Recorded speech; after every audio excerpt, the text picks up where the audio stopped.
ये फिजिक्स हमसे कब होगा, कैसे होगा, क्या करें, किसके पास जाएं? अरे कहीं जाने की जरूरत नहीं है, क्योंकि अब आप घर बैठे ही इस चैनल पे फिजिक्स के सारे न्यूमेरिकल्स की प्रैक्टिस कर सकते हो और अपने फिजिक्स के जो न्यूमेरिकल्स का डर है उसको दूर कर सकते हो। तो हेलो स्टूडेंट्स, मेरा नाम जयेंद्र मिश्रा है और मैं आप सभी का वेलकम करता हूं इस चैनल पे जिसका नाम है एमजे सर फिजिक्स। और इस चैनल पे स्टूडेंट्स हम आपके लिए फिजिक्स के जितने भी चैप्टर्स होते हैं 11th और 12th में, उन सभी चैप्टर्स के हर टॉपिक के न्यूमेरिकल्स यहाँ पे सॉल्व करेंगे ताकि आपका फिजिक्स अच्छा हो, आप स्कोर अच्छा कर सके, आपके नंबर अच्छे आए, आप अपने ड्रीम कॉलेज पे जरूर पहुंचे। यही मेरी विश है। ठीक है, तो चलिए इसी के साथ स्टार्ट करते हैं अपने इस वीडियो को। टॉपिक रहेगा concept of capacity, capacitor and capacitance. ये इस टॉपिक का लास्ट वीडियो है। इससे पहले भी हमने इसके 2 वीडियोस देख लिए थे जिसमें हमने बेसिक और कुछ मॉडरेट लेवल के क्वेश्चंस किए हुए थे, है ना। तो आपको एक ही सजेशन करता हूं, जब भी आप न्यूमेरिकल सॉल्व करें तो इस टॉपिक को पढ़ के, जो भी टॉपिक आप न्यूमेरिकल सॉल्व करें उस टॉपिक का न्यूमेरिकल आप सॉल्व करने से पहले कंसेप्ट और फॉर्मूले याद करके रखें। और याद करने के लिए सबसे अच्छा ट्रिक है शॉर्ट नोट्स। शॉर्ट नोट्स जरूर बना के रखें। अगर आपके पास शॉर्ट नोट्स नहीं है, आपको नहीं पता कि कैसे बनाना है, तो मेरे टेलीग्राम चैनल पे जाइए, वहां पे आपको मिलेगा और टेलीग्राम चैनल का लिंक आपको डिस्क्रिप्शन पे मिलेगा। ठीक है, तो चलिए स्टार्ट करते हैं विदाउट टाइम वेस्ट करते हुए अपने क्वेश्चंस को। क्या लिखा है? Two large parallel conducting plates are 34 millimeter apart and carry equal but opposite charges on their facing surfaces. Full stop. An electron placed midway between the plates experiences a force of 3.2 into 10 raised to power minus 6 Newton force. What is the potential difference between the plates? हमें potential difference बताना है। तो चलिए आइए students, यहां पे देखिए क्या करना है। ध्यान से देखिए, क्वेश्चन कह रहा है कि 2 प्लेट्स हैं, एक में पॉजिटिव चार्ज, एक में बना दिया हमने नेगेटिव चार्ज। ठीक है, तो पॉजिटिव चार्ज से नेगेटिव चार्ज की तरफ क्या जाती है आपको पता है ना। इलेक्ट्रिक फील्ड का डायरेक्शन पॉजिटिव से कहां होता है? नेगेटिव की तरफ। तो ये अंदर एक इलेक्ट्रिक फील्ड जनरेट हो गई 2 प्लेट्स के बीच में, और इन प्लेट्स के बीच में एक इलेक्ट्रॉन रखा हुआ है जो फोर्स फील करेगा। ठीक है, नेगेटिव चार्ज में किधर की तरफ फोर्स लगता है? In the direction of electric field, force इधर लगेगा। तो अब बताना है आपको कि इन चार्जेस के, इन प्लेट्स के बीच में पोटेंशियल डिफरेंस कितना है। इनके बीच का सेपरेशन आपको दिया गया है 34 मिलीमीटर। ठीक है, तो इन प्लेट्स के बीच what is the potential difference between the plates? Plates के बीच में पोटेंशियल डिफरेंस फाइंड करना है। तो चलिए आइए फाइंड करते हैं। सिंपल सा लॉजिक देखिए, आपको गिवन क्या है यहाँ पे, दोनों प्लेट्स के बीच का सेपरेशन गिवन है, d is equal to 34 millimetre, है ना। तो इसको मीटर में कन्वर्ट करिए तो 34 into 10 raise to power minus 3 metre हो जाएगा। 1000 से डिवाइड कर दीजिए। ठीक है, ये हो गया। और क्या दिया है आपको देखिए जरा, carry equal and opposite charges there facing. Force दिया गया, कितना फोर्स फील कर रहा है ये इलेक्ट्रॉन? फोर्स कितना फील कर रहा है? 3.2 into 10 raise to power minus 6 newton. इतना फोर्स ये फील कर रहा है। अपने को निकालना है पोटेंशियल। तो ध्यान रखिए, पोटेंशियल निकालने का यहां पे इलेक्ट्रिक फील्ड से रिलेटेड फॉर्मूला क्या होता है? E dot D. E dot D याद है, इलेक्ट्रोस्टैटिक चैप्टर में ये फॉर्मूला था। इसीलिए कहता हूं शॉर्ट नोट्स बना के रखिए ताकि याद रहे, और नहीं बने हैं तो डिस्क्रिप्शन पे जाके टेलीग्राम लिंक से वहां पे आपको मिलेंगे सारे शॉर्ट नोट्स। उनका क्या करना है, फोटोकॉपी करा के रख लें। ठीक है, चलिए डी देखिए, डी दिख रहा है, डी है आपके पास। आपके पास पोटेंशियल निकालने के लिए ई चाहिए। ई मतलब इलेक्ट्रिक फील्ड। ये जो इलेक्ट्रिक फील्ड अंदर है दोनों प्लेट्स के बीच में, इस इलेक्ट्रिक फील्ड का वैल्यू निकालना है। तो एक बात आपने इलेक्ट्रोस्टैटिक चैप्टर में और पढ़ी थी कि जब भी कोई चार्ज इलेक्ट्रिक फील्ड के अंदर रखा हो तो एक फोर्स फील करता है, उस फोर्स का फॉर्मूला क्या होता है? Force is equal to Q into क्या होता है ई, यहां से ई मिलेगा, ई इज इक्वल टू क्या हो जाएगा स्टूडेंट्स, फोर्स अपॉन क्यू, ये क्यू इधर मल्टीप्लाई में इधर आया तो डिवाइड में। चलिए फोर्स निकाल, इलेक्ट्रिक फील्ड का वैल्यू निकाल लेते हैं। फोर्स कितना, ये रहा 3.2 into 10⁻⁻6 divided by charge, charge कौन सा, इलेक्ट्रॉन, इलेक्ट्रॉन का चार्ज का मैग्नीट्यूड कितना होता है 1.6 इंटू 10⁻⁹ है ना, यही होगा। क्लियर। अब देखिए यहां पे आपको क्या वैल्यूज मिल रहे हैं, इसको इससे डिवाइड करिए, डिवाइड करिए, कितना आया यहां पे 2 टाइम्स में गया ये, चलिए, और ये -19 ऊपर गया तो +19, कितना हो गया +19। यहां पे एक चीज थोड़ा सा गड़बड़ हुई क्वेश्चन में, ये 16 है, कितना है 16 है, तो इसको 16 कर लिए। चलिए अब देखिए 10⁻⁻19 ऊपर गया तो +19, तो इलेक्ट्रिक फील्ड देखिए कितना आया 2 इंटू 10⁻⁻16 इंटू में ये -19 ऊपर गया तो +19, ठीक है, +19 और -16 +3 है ना, तो इलेक्ट्रिक फील्ड का वैल्यू आपके पास कितना आ गया, ये वैल्यू रखिए 2 इंटू 10⁻⁻ +19 और -3 कितना हो गया 19 - 16 +3, तो यहां पे लिखिए कितना आ गया 3 आ गया, ठीक है, मल्टीप्लाई। ये कितना है स्टूडेंट्स 34 इंटू 10⁻⁻3, तो 34 इंटू 10⁻⁻3 हो गया, ठीक है। अब देखिए 10⁻3 और 10⁻⁻3 कैंसिल हो गए, 3 - 3 क्या हो जाएगा 0, तो v is equal to 2 into कितना आ गया 34, तो v is equal to 2 into 34, 2 4 जा 8, 2 3 जा 6, 68 वोल्ट हो गया हमारा आंसर, ठीक है स्टूडेंट्स। फोर्स की वजह से हमने इलेक्ट्रिक फील्ड निकाल ली, यहां पे एक वैल्यू का करेक्शन किया था 10⁻⁻6 की जगह -16 था, ठीक है, यहां पे भी -16 है ना रख दिया, सॉल्व किया, ये वैल्यू आ गया। इलेक्ट्रिक फील्ड कितनी है 2 इंटू 10⁻3, ठीक है, दोनों को फिर मल्टीप्लाई किया, इलेक्ट्रिक फील्ड और सेपरेशन बिटवीन प्लेट्स को मल्टीप्लाई कर दिया, तो अपने पास ये रहा पोटेंशियल बिटवीन प्लेट्स, ठीक है, ध्यान रखना है। चलिए फॉर्मूले ध्यान रखने हैं, फॉर्मूले बहुत इंपॉर्टेंट है। चलिए क्वेश्चन नंबर नेक्स्ट की तरफ चलते हैं, ये रहा नेक्स्ट क्वेश्चन, क्या लिखा है, 2 conducting objects, one with charge of +q and other with -q are kept on x-axis at x is equal to 0 and x is equal to 1 metre, ठीक है, दो कंडक्टिंग ऑब्जेक्ट्स हैं, एक के पास प्लस चार्ज है और एक के पास माइनस चार्ज है, एक एक्स एक्सिस में 0 पे रखा हुआ है, एक एक्स एक्सिस में 1 मीटर पे रखा गया है। The electric field on the x axis is given by electric field, भाई पॉजिटिव चार्ज से इलेक्ट्रिक फील्ड निकलेगी, नेगेटिव चार्ज की तरफ जाएगी, तो इलेक्ट्रिक फील्ड का वैल्यू दिया गया है कि ये इलेक्ट्रिक फील्ड का इक्वेशन है। If the capacitance of the configuration of object is C, अगर उस दोनों प्लेट्स के बीच का कैपेसिटेंस सी है, then the value of 1/c, 1/c का वैल्यू हमें पता करना है, ठीक है, फैरेड इनवर्स पे, भाई सी का यूनिट क्या होता है फैरेड, तो 1/c का फैरेड इनवर्स, तो हमें 1/c का वैल्यू पता करना है, तो c ही मान लीजिए हम पता करते हैं, तो c का वैल्यू क्या होता है q/v, भाई c का वैल्यू निकाल लेंगे तो 1/c का वैल्यू आ जाएगा, तो c is equal to q/v।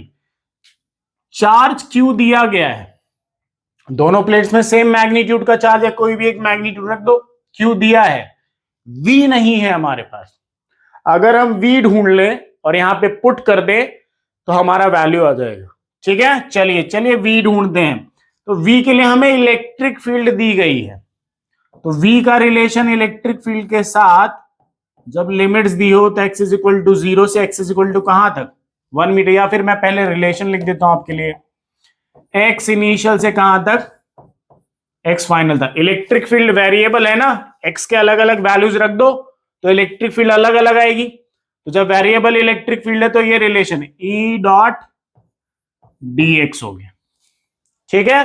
अब वैल्यूज पुट करिए, x initial 0, 0 x final 1। Electric field का ये वैल्यू है, रखिए 3q in bracket x square plus 4/3 और किसके रिस्पेक्ट में, dx के रिस्पेक्ट में इसको इंटीग्रेट करना है। ठीक है, चलिए आगे देखते हैं। अब देखिए 3q कांस्टेंट है, इसको बाहर कर दीजिए।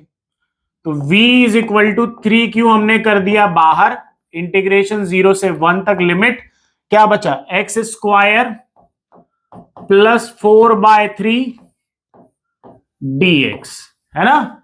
चलिए dx को जरा अंदर मल्टीप्लाई करिए, मल्टीप्लाई है ना, 3q तो बाहर ही है, 0 पावर 1 और ये यहां पे एक्स स्क्वायर डॉट dx, ये इससे मल्टीप्लाई कर दे, फिर बीच में प्लस है तो प्लस, एक बार और इंटीग्रेशन का साइन दोनों को अलग अलग कर रहे हैं, 0 से कहां तक 1 तक, फिर इससे मल्टीप्लाई किया तो 4/3 डॉट dx हो गया ये। अब देखिए एक्स स्क्वायर, इंटीग्रेशन का फॉर्मूला एक्स की पावर एन का, एक्स पावर में n+1 और बेस में क्या आता है n+1, तो v is equal to 3q x power में n+1, तो n कितना है 2, 2+1 और बेस में भी n+1 होता है, तो 2+1, लिमिट वहीं 0 से 1 कर दीजिए, प्लस यहां पे 4/3 हो जाएगा बाहर, कांस्टेंट टर्म है, dx के रिस्पेक्ट में इंटीग्रेट नहीं होगी, 4/3 बाहर, इंटीग्रेशन ऑफ क्या हो गया dx, 0 से कहां गए हम 1, v is equal to 3q sorry, है ना, 3q, ये कितना बचा 2+1, पावर में कितना आ गया 3 और नीचे बेस में भी कितना आ गया 3, 0 से 1 पुट कर दिया, लिमिट प्लस 4/3 dx का इंटीग्रेशन क्या होता है x, क्या होता है x, लिमिट 0 से 1। अब लिमिट पुट करना है, एक बार x की जगह फाइनल लिमिट माइनस एक बार इनिशियल लिमिट, ठीक है। तो v is equal to 3q, x की जगह एक बार क्या 1 का क्यूब डिवाइडेड बाय 3 माइनस 0 का क्यूब डिवाइडेड बाय 3, तो क्या आएगा 0 आएगा, तो इसको रहने देते हैं, 0 नहीं पुट करते, 0 पुट करेंगे टोटल वैल्यू ही 0 हो जाएगा, प्लस 4/3, एक बार 1 माइनस एक बार 0, तो 1 माइनस 0 कितना 1, और 1 से मल्टीप्लाई करेंगे 4/3 को तो 4/3 आएगा। चलिए अब यहां पे 1 का क्यूब 1 होता है, रहने देते हैं, 3q से अंदर मल्टीप्लाई करिए, ठीक है, ये पूरा मल्टीप्लाई में था ना, एक मिनट ये सारा मल्टीप्लाई में चल रहा था ना इसके साथ, ये ऐसे सारा मल्टीप्लाई में चल रहा था ये, है ना, 3q इस पूरे इक्वेशन में था, ये देखिए इन दोनों के साथ ही था, इसीलिए 3q एक ब्रैकेट पूरा कंबाइन लेना पड़ेगा। अब देखिए 3q को अंदर मल्टीप्लाई करिए दोनों से, तो इससे मल्टीप्लाई किया तो कितना आया 3q/3, प्लस इससे कितना आया 3 4 12, 12q बाय कितना हो गया ये 3, ठीक है। अब जरा इसको डिवाइड करिए, 3 से 3 कैंसिल, कितना आया 1, ये 1 आया, और 3 से ये कितनी बार में कैंसिल 4, तो v कितना हो गया q plus 4q, right, 1q plus 4q, तो v कितना आ गया 5q आ गया v का वैल्यू 5q, पुट करिए यहां पे c is equal to q by 5q, q से q कैंसिल, तो c का वैल्यू कितना आ गया 1/5 फैरेड, तो 1/c का वैल्यू क्या हो जाएगा 5 फैरेड इनवर्स, ठीक है, c का वैल्यू 1/5 है, तो 1/c का वैल्यू क्या हो जाएगा 5 फैरेड इनवर्स, तो कितना आ गया आंसर, ऑप्शन नंबर सी हमारा यहां पे करेक्ट है। ठीक है स्टूडेंट्स, पॉज करें, ट्राई करें, खुद से करें, है ना, खुद से भी करना है, थोड़ा सा क्वेश्चन को टाइम दीजिए, क्वेश्चन को समझिए, कोई जल्दीबाजी की जरूरत नहीं है, ठीक है। चलिए नेक्स्ट क्वेश्चन की तरफ बढ़ते हैं, ये रहा नेक्स्ट क्वेश्चन, क्या लिखा है, the diagram shows 4 capacitors with capacitance and break down voltage is mention. इनके ब्रेक डाउन वोल्टेज और कैपेसिटेंस मेंशनड है यहां पे, है ना। What should be the maximum value of external electric field, sorry external EMF source that no capacitor break down. आपसे बोला गया है इस V का वैल्यू बताओ जिसकी वजह से इनमें से कोई भी कैपेसिटर ब्रेक डाउन ना हो, मतलब खराब नहीं होनी चाहिए, है ना। अप्लायंसेस में लगे होते हैं ना सर्किट के अंदर, तो इतना बैटरी का वोल्टेज बताओ जिससे ये अप्लायंसेस ब्रेक डाउन ना हो, खराब नहीं होने चाहिए, टूटने नहीं चाहिए, है ना। चलिए, तो ये पता करना है। अब एक चीज बताइए, यहां से जो वोल्टेज जाएगा वो इसमें भी जाएगा और इसमें भी जाएगा, है ना। अब एक चीज देखिए, यहां ऊपर दोनों कैपेसिटर सीरीज में, यहां भी दोनों कैपेसिटर किसमें, सीरीज में। तो चलिए पहले इनके चार्जेस निकाल लेते हैं। ये पहला हो गया हमारे लिए, ये दूसरा मान लिया, ये तीसरा मान लिया कैपेसिटर, और ये फोर्थ मान लिया। सभी का कैपेसिटर का चार्ज निकालते हैं।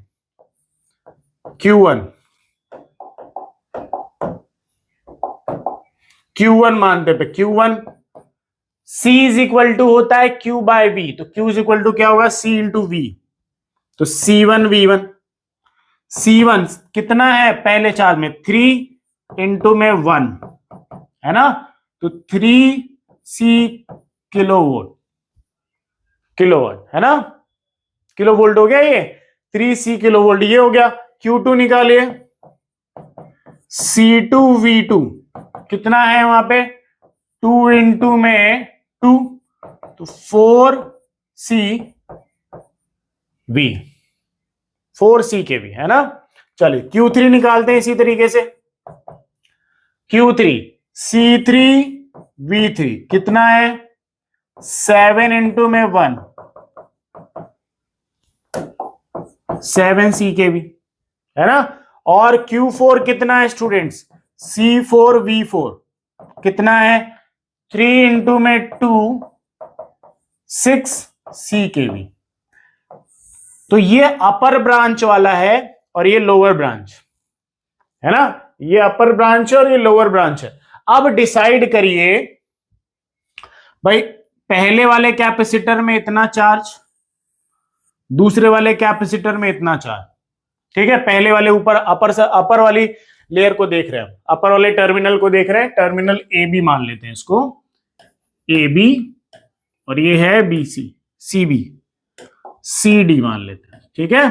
तो ए बी टर्मिनल में देखिए पहले चार्ज क्या होगा, डिसाइड करिए। एक कैपेसिटर का चार्ज इतना बता रहे, एक कैपेसिटर का चार्ज इतना बता रहा है, बट सीरीज कॉम्बिनेशन में हमने क्या सुना है, चार्ज तो सेम होता है ना सर, ये अलग अलग कैसे आ रहा है। और अगर अलग अलग आ रहा है तो कौन सा चार्ज लेना है।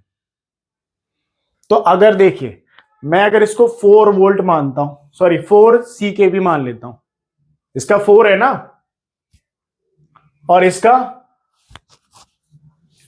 कितना है 3 है, कौन सा डिसाइड करूं। अगर मैं इसका 4 ले लेता हूं तो ये तो 4 कंज्यूम नहीं कर सकता ना, इसके पास तो 3 की कैपेसिटी है, तो ये ब्रेक डाउन हो जाएगा, ज्यादा चार्ज दे रहे हो तो फट जाएगा वो। तो हमें कौन सा लेना पड़ेगा, ये वाला लेना पड़ेगा।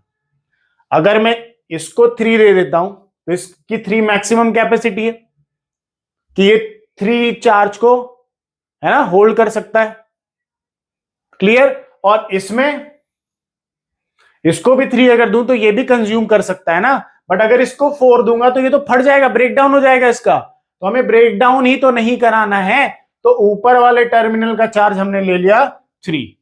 इसी तरीके से नीचे वाले में भी दोनों सीरीज में कनेक्ट है, सीरीज में कनेक्ट है ना, तो सीरीज में अगर कनेक्ट है तो ये वाला हमें लेना पड़ेगा कम वाला, क्योंकि ज्यादा वाला लेंगे तो ये वाला ब्रेक डाउन हो जाएगा, ये वाला ब्रेक डाउन हो जाएगा।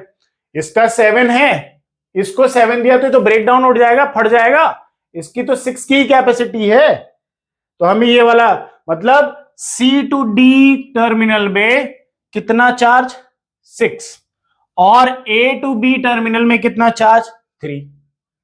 अब हम निकाल सकते हैं दोनों टर्मिनल। अब एक चीज बताइए, पैरेलल कॉम्बिनेशन में क्या सेम होता है? वोल्टेज। तो अगर ऊपर वाले का वोल्टेज निकाल लें तो वही वोल्टेज होगा, क्योंकि पैरेलल कॉम्बिनेशन में वोल्टेज क्या होता है? सेम होता है। तो चलिए वी नेट निकालना है ना, एक मिनट। वी नेट क्या लिखेंगे हम? V1 प्लस V2, इन दोनों का लिखते हैं। V1 क्या? Q1 bye C1 plus Q2 bye C2। ऊपर वाले टर्मिनल में 4, इन दोनों का देख रहे हैं, है ना? ऊपर वाले का निकाल लिया तो सबका आ जाएगा। Q1 कितना? Q1 कितना है? 3, और कैपेसिटेंस कितना? 3, प्लस Q2 कितना? 4। 4 नहीं लेना है, 3 लेना है। 3 दे रहे हैं हम। 3 डिवाइडेड बाय कैपेसिटेंस कितना दूसरे वाले का? 2। 3 से 3 डिवाइड किया, कितना आया? 1 आया ना, 1। तो इसको सॉल्व करें तो वी नेट कितना आ गया? यहां से देखिए 1 प्लस 3/2, एलसीएम लीजिए तो एलसीएम कितना आया? 2 आ गया। 1 और 2 का एलसीएम 2। अब 1 से 2 कैंसिल किया तो 2 आया, और 2 से ऊपर मल्टीप्लाई किया तो 2, प्लस 2 से 2 को डिवाइड किया 1, और 1 से 3 को मल्टीप्लाई किया तो 3। तो कितना आया? 5/2। डिवाइड करो, 2.5 किलो वोल्ट। 2.5 किलो वोल्ट, है ना? ये रहा हमारा आंसर। तो ये है ऑप्शन नंबर बी हमारा यहां पे करेक्ट है। ठीक है स्टूडेंट्स, सीरीज और पैरेलल कॉम्बिनेशन का ध्यान रखना। सीरीज में क्या सेम होता है? चार्ज सेम होता है। पैरेलल में क्या सेम होता है? पोटेंशियल सेम होता है ना? समझदार हो, याद रखना है, थोड़ा सा माइंड रखना है, कंसंट्रेशन के साथ लिखो। हर चीज, जो भी चीज कहीं से भी पता चले अपने नोट्स में पहले शॉर्ट नोट्स बना लो, है ना? चलिए नेक्स्ट क्वेश्चन की तरफ बढ़ते हैं। आप पॉज करके नोट करेंगे। ये रहा, क्या लिखा है?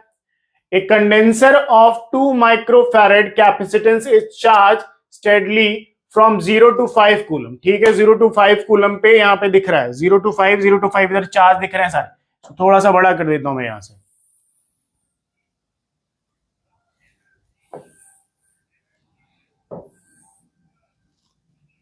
एक minute,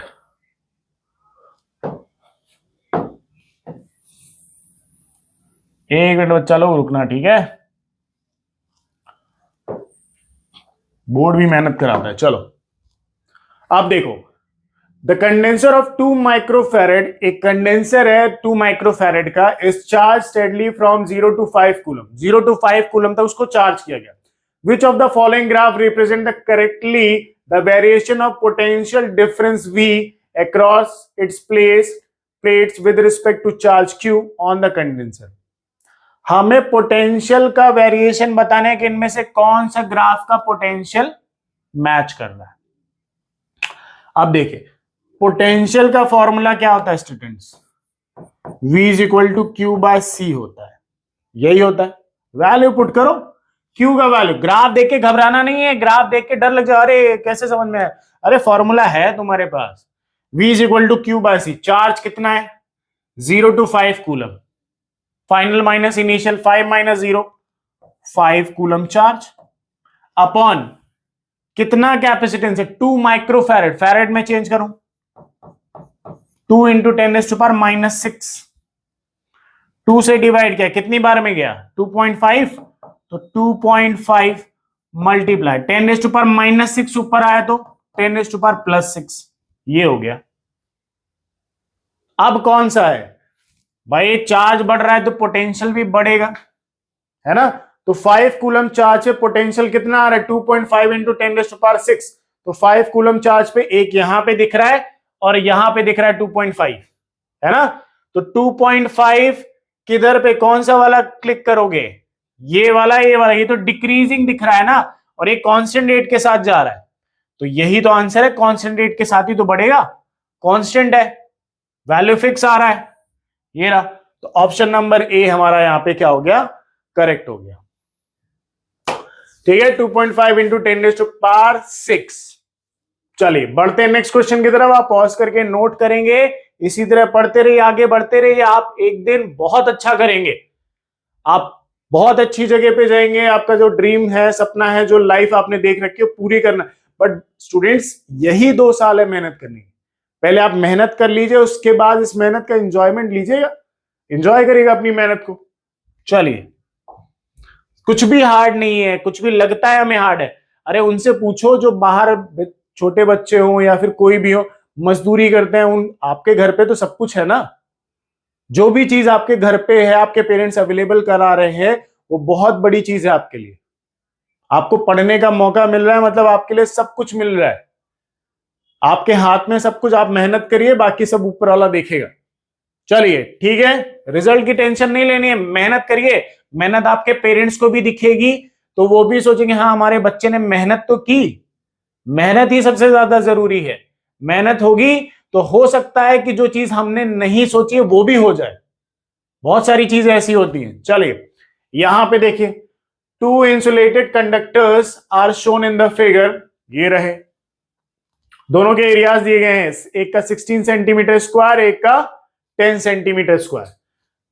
if the capacitance of the first conductor and second conductor is 3.2 microfarad and 4.2 microfarad respectively, दोनों के कैपेसिटेंस भी दे दिए।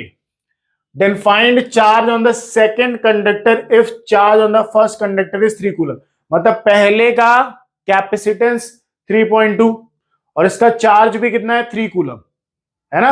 अब आपको उसका कैपेसिटेंस तो दिया है, उसका क्या निकालना है, चार्ज।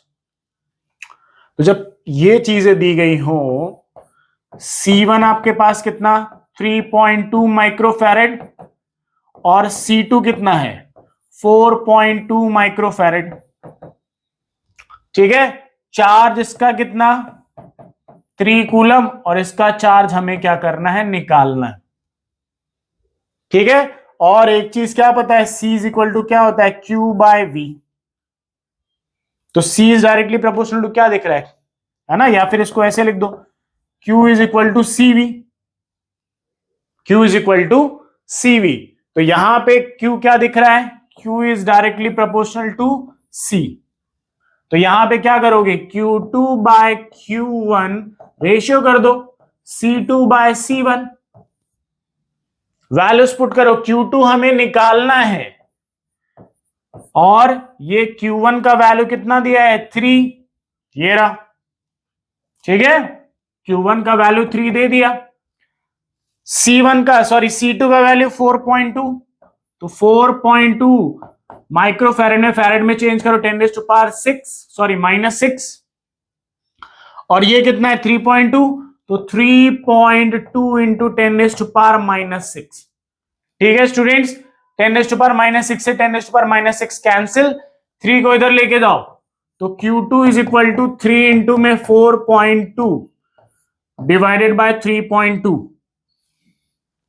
मल्टीप्लाई करो, 3 2 जा 6, 3 4 जा 12, 12.6 डिवाइडेड बाय 3.2, ठीक है, डिवाइड करिए तो आएगा आंसर इसका 3.9 कूलम, कितना आएगा 3.9 कूलम, Q2 हो गया सेकंड चार्ज। क्वेश्चन कुछ ज्यादा दिख रहा था बस कि हम बहुत लंबा चौड़ा क्वेश्चन है, अपने आप को शो कर रहा था कि मैं बहुत लंबा चौड़ा, अरे तुम उससे ज्यादा चौड़े हो, है ना, तुम्हारे अंदर ज्यादा पोटेंशियल है, जितना इसका दिया है ना उससे ज्यादा तो तुम्हारे अंदर पोटेंशियल, बट तुम्हें अपने ऊपर बिलीव नहीं है कि तुम कर सकते हो।